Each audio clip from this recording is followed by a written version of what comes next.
What's going on, everybody? My name is Aiden and welcome back to another video. Ladies and gentlemen, I want to discuss a topic that I think is going to be a big debate for a long time, unless they decide to just randomly change the rules. And that is quite simple. Has the 60 game rule officially ruined, or maybe in many ways disaccredited, some of the players that have been fighting for that award the entire season, for last season, this season, future seasons to come? Is it an award that actually ruins is it a rule that actually ruins the awards ceremonies and whatnot? So if you guys don't know, there is a 65 game limit rule in the NBA. If you want to make all NBA, if you want to make I guess the MVP race, if you want to be in the all defensive race, or just win any sort of accolade and award in the NBA, you need to play at least 65 games. There might be some exceptions. For example, with Luka Doncic, I'm pretty sure if he files an exception for the birth of his kid, his daughter, then you can maybe file that exception and you can get away with playing just under 65 games if there's validity and an explanation that would demonstrate the games that you miss you would have been available to play. If that circumstance did not happen, then maybe you could have a chance to play below the 65 game limit. But for most people, the 65 game limit is set in stone. And when it's set in stone, if you can't meet those requirements, you are no longer eligible to play in, or you're no longer eligible for those awards. And those awards can cost NBA players a lot of money. If you don't make an all-NBA team, there are some literal exceptions in contracts or bonuses in contracts. If you make the all-NBA team, you get paid an extra however many $1 million that you get. You could be eligible for Supermax contracts if you make all-NBA teams. If you have certain winning percentages in the games that you play, you have certain bonuses in contracts. So all these things add up to a lot of money, ladies and gentlemen, that you could be losing. Incentives do matter. So with that being said, has that ruined the game of basketball, or has it improved the game of basketball? I think you can look at it from both lenses, and ultimately, I don't think this rule is going to make everybody happy. There are going to be some people that truly value this rule and think it's a great idea. There are going to be people that look at this rule and say it is the worst thing you could possibly think of in your entire life. But ultimately, no rule, I personally think, in the NBA is going to make every single person happy. So with that being said, let's talk about it in this video. Before we get any further, if you liked the video and you want to see more from me, drop a like, drop a follow, and or subscribe if you are new. And let me know what you guys think about the Chicago Bulls. I keep saying the Chicago Bulls. This is the NBA channel, I'm sorry. But let me know what you guys think about this rule. Set in stone. Is it a good rule? Is it a bad rule? And what do you guys think about it in general? So let's get started. First things first, this rule, for the positive aspects, it makes players held responsible for how many games they are playing. It does limit load management. It does limit players taking personal and, I guess, intentional rest. And it does force players to play these games. Unfortunately for players, I know that they're probably thinking this is a really bad rule for them, considering they are forced to play every single game. And some people will literally fight through pain, injury, agony to make sure they get to the 65 game limits, just so they can be held for those awards that can help them get a lot of money, can help them get bonuses, but also could just be for the reputation of things alone.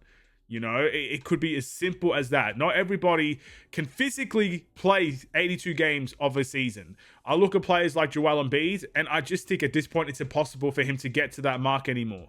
I look at players like, maybe a player like Kyrie as well, or even a Stephen Curry these days, just the older players in this generation. They're not looking for 65 games anymore, you know?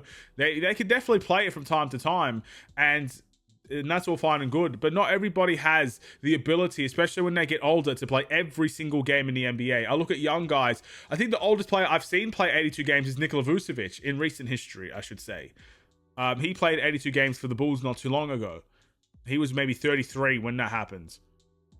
So again, like, it's not always for everybody. Not everybody can physically be available to do that. So in that respect, I feel sorry for players, but also I don't feel sorry for them in the sense of they're paid massive amount of money, a ridiculous amount of money, and fans come to see them.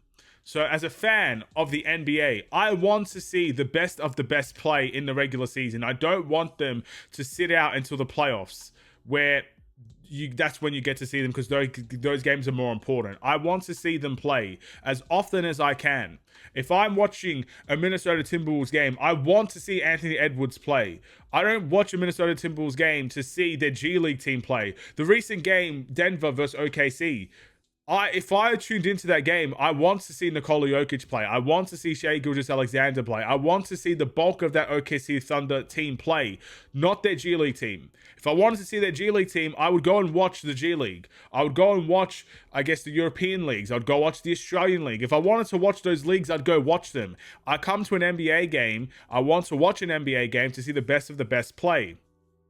So that, in a fan's perspective, that does make sense. You want to see the best of the best play game in and game out. But at the same time, if you're a genuine fan of basketball, you need to understand that there are certain elements of understanding that you need to have with the players of basketball. You need to understand this is a grueling sport. You need to understand there is very little time from game to game.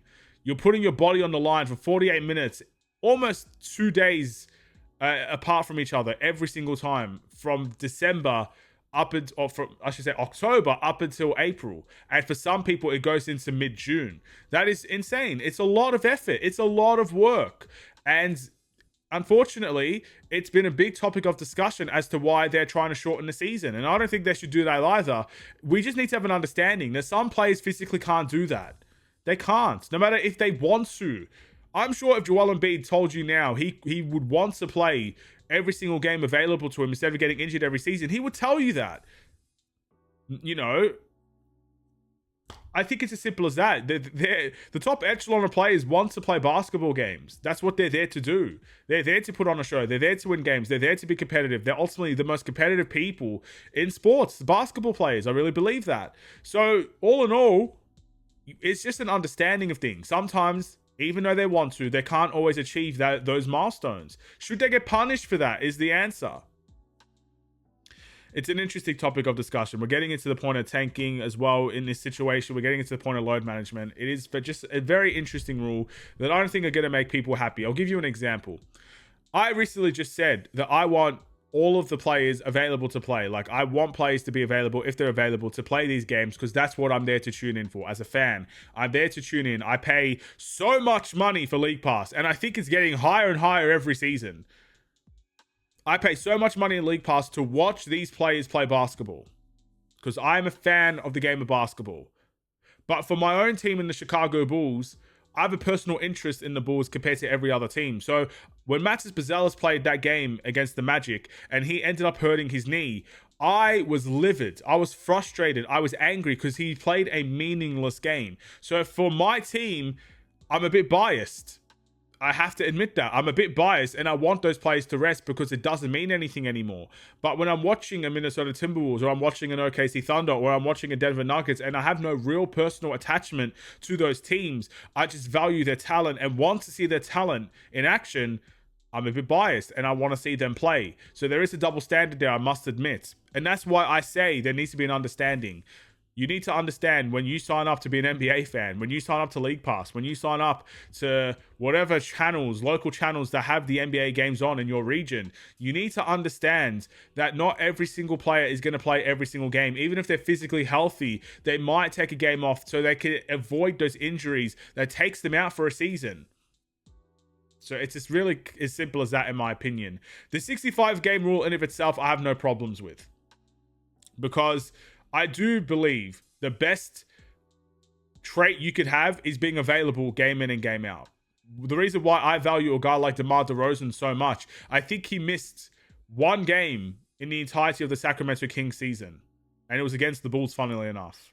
I don't know if he's resting or not now, but at that time, when the Kings, they weren't really playing for anything anyway for a long time, but that's why I value a guy like DeMar DeRozan. He wants to play every single night. It's why I value a Nikola Vucevic when they were playing on the Bulls, because they wanted to play every single night. They may have not been a good team. They may not even be good playing with each other, but they were always ready to play.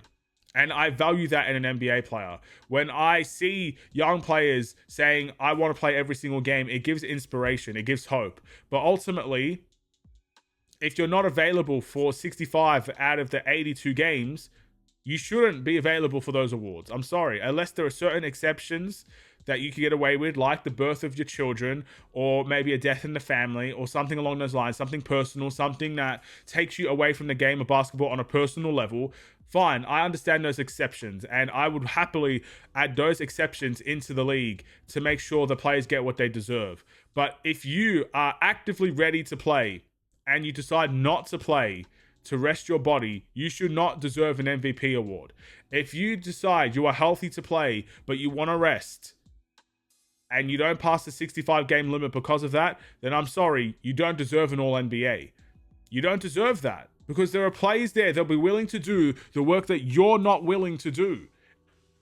It's as simple as that to me. There will be players out there that will play the 65 game limit, and even if they're healthy, they will be happily play the 82 games. Those are the players that, in my opinion, should be the All-NBAs, should be the MVPs, should be the most improved, or the defensive player of the year. It's as simple as that for me. It is as simple as that for me. So I respect the 65 game rule, and maybe, just maybe, it should be lower to 60. I can make the argument for that. I think 60 is a fair thing as well. So it's 22 games you're allowed to miss. If for whatever reason you do get a very big injury and it does take you out, it gives you a little bit of leeway, and I understand that, and I can make the case for that, and I'd be more than happy for the NBA to lower the game rule, but to abolish it completely, I'm completely against. You know, if LeBron James can't play the 65 game limit, he shouldn't always be in the All-NBA categories. He shouldn't be. I'm sorry. Even at 41, he shouldn't be. Same with Stephen Curry's. Same with the Kevin Durant's. Same with even the young players. Same with guys like Anthony Edwards. If you're not available for the 65 game limit, there will be someone there that is performing well, that deserves that recognition, and they should be put into that category as well. That's how I view it. The 65 game rule for me is a good rule that should be implemented. And as a fan, we just have to understand that not every player is going to reach that milestone, and not every NBA player is going to get awarded for their milestones, for their season. And ultimately, I think it's more of a discussion. If this is impacting players financially, then the players themselves need to find a discussion in their contracts to fix that problem. If it's based on money and you have incentives saying if you're an All-NBA player, you're going to get multi-millions. If you're All-NBA first team, you could be eligible for a Supermax. The way that I view it, that's a contract issue, not a rule issue. And the NBA should be fixing their contract rules and their contract laws, or whatever the case may be, compared to this rule itself. That's how I feel. Do you agree with how I feel? Let me know what you guys think. If there's anything I haven't mentioned, let me know. We can maybe head back and maybe make a second video discussing your opinion on things in this rule. It's a big rule in the NBA, and for some people it is ruining the NBA, but for others, it's making the NBA stronger and tougher. You know, back in the 90s, I know I'm not a 90s kid and I can't speak on the behalf of 90s kids, but I do know that a lot of teams played the 82 game season, played as many games as possible. I look at today's league and there is a lot of load management. There is a lot of risk assessment. There is a lot of keeping players held back so they can be ready for those big moments. I'm not saying that's wrong. By all means, if you want to load manage, load manage. Well, who am I to stop you? But at the end of the day, don't expect rewards for being load managed. Don't expect an All-NBA if you're going to be held back for a lot of the season. You can't. You can't expect those things. And I'm happy where the rule is at the moment. Maybe lower it down to 60 instead of 65. I think that's completely fair. But I'm happy either way. Thank you for watching. See you guys in the next one. Stay safe, stay healthy, and stay tuned for more. Take care. And peace.